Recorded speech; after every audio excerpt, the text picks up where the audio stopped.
अस्सलामुअलैकुम। मैं हूँ दुआ और आज मैं आपके साथ शेयर करने वाली हूँ ईद स्पेशल में बीफ बिरयानी रेसिपी। इस जायकेदार बीफ बिरयानी का तो कोई मुकाबला ही नहीं है। घर के मसालों का इस्तेमाल करेंगे। इस रेसिपी में मैंने बिरयानी बनाना इतना आसान कर दिया है कि आपका दिल खुश हो जाएगा।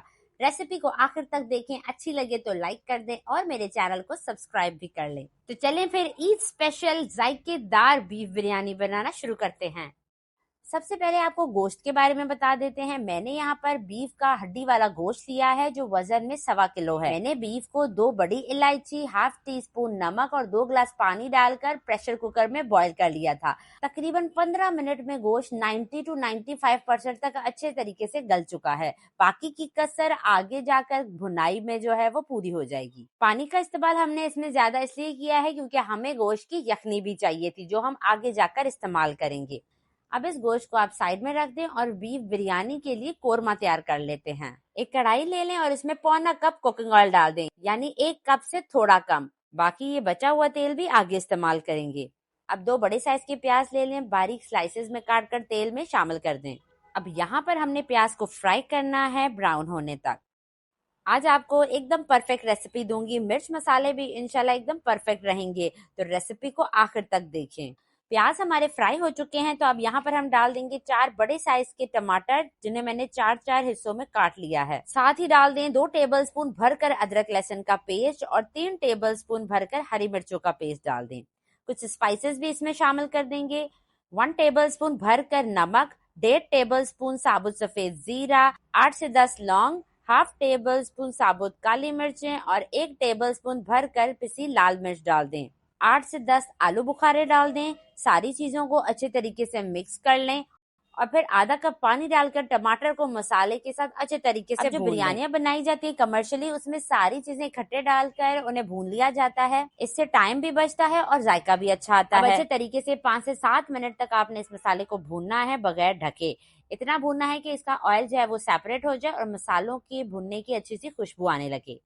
तो अब आप देख सकते हैं मसाले में टमाटर एकदम गायब हो चुके हैं और ऑयल भी सेपरेट हो चुका है। तो यहाँ पर अब इसमें हम शामिल कर देंगे 1 कप दही। अच्छे तरीके से फेंट के, दही अगर आपके पास गाढ़ा होगा ना तो अच्छी गाढ़ी ग्रेवी हमारे पास आएगी। हल्की आंच पर यहाँ पर दही को मसाले में मिक्स कर ले ताकि दही फटे ना। जैसे ही दही मिक्स हो जाए तो चूल्हे की आंच फिर से तेज कर दें और दही को पका लें। अब दही को हमने अच्छे से पका लिया है, तो यहाँ पर हम डाल देते हैं बॉईल किया हुआ गोश्त। अब यहाँ पर गोश्त की भुनाई करेंगे। तकरीबन 5 से 7 मिनट तेज आंच पे गोश्त की मसालों के साथ भुनाई करेंगे।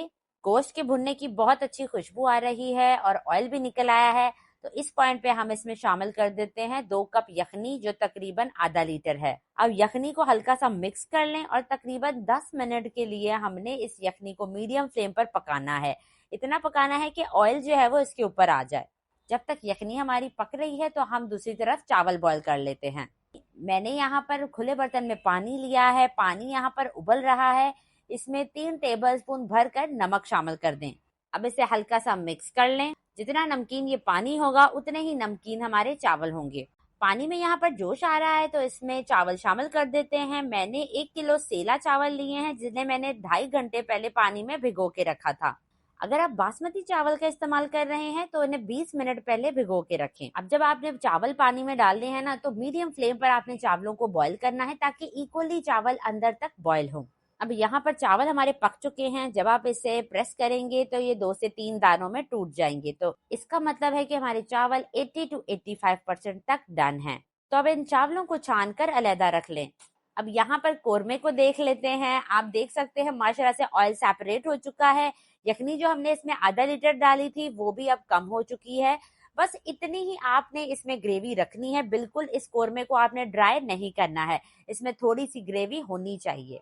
कोरमा तैयार हो चुका है, चावल भी बॉयल हो चुके हैं। तो अब बिरयानी की लेयरिंग कर लेते हैं। यहाँ पर आधे चावल मैंने पतीले की तह में लगा दिए हैं और सारा का सारा कोरमा इन चावलों पर डाल दें।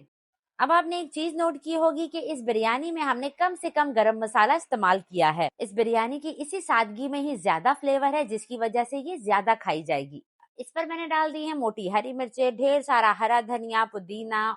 अब बाकी बचे चावल इसके ऊपर डाल देते हैं और चम्मच की मदद से अच्छे से इनको फैला लें। अब आखिर में इसमें डाल दें जरदा रंग पानी में घोलकर। अब इसके ऊपर ऑयल डाल दें अच्छे तरीके से फैलाकर। इससे चावल बहुत ही निखरे निखरे आएंगे। ऑयल की क्वांटिटी चावलों में कम होना तो चावल बहुत ही रूखे फीके से लगते हैं, इसलिए हमने 1 कप से कम ऑयल शुरू में डाला था। बाकी का जो 1/4 कप हमने तेल बचाया था वो इस वक्त हमने शामिल करना है। इससे चावल बहुत ही खिले खिले निखरे निखरे तैयार होंगे। अब 5 मिनट के लिए आप इसे तेज आंच पर दम दें। जैसे ही साइडों से स्टीम निकलने लगे तो आप चूल्हे की फ्लेम बिल्कुल लो कर दें और इसे 20 मिनट के लिए हल्की आंच पर दम दें। अब तकरीबन आधे घंटे के बाद वेट हटाकर कवर हटाते हैं। माशाल्लाह से जो खुशबू आ रही है मैं आपको बयान नहीं कर सकती। इंतहाई लजीज बीफ बिरयानी की खुशबू से ही आपका घर महक उठेगा। इंशाल्लाह बिरयानी का एक एक चावल खिला हुआ मिलेगा आपको और एक एक चावल में आपको जायका मिलेगा, इस बात की तो मैं आपको गारंटी देती हूँ। इस ईद पर बीफ बिरयानी की ये रेसिपी जरूर ट्राई करें। आपके घर में दावत है या फिर आप घर वालों की अच्छी सी दावत करना चाह रहे हैं तो आप ये बीफ बिरयानी बना लें। आप इसे मटन से भी तैयार कर सकते हैं, बस आपने रेसिपी को सेम फॉलो करना है। तो देखें, लग रही है ना टेस्टी। ईद दावत बिरयानी के बगैर तो अधूरी है। तो जरा आप ये गोश्त चेक करें, माशाल्लाह से आपके मुंह में घुलता चला जाएगा। इस रेसिपी को एक बार लाजमी ट्राई करें, खाकर मजा आ जाएगा।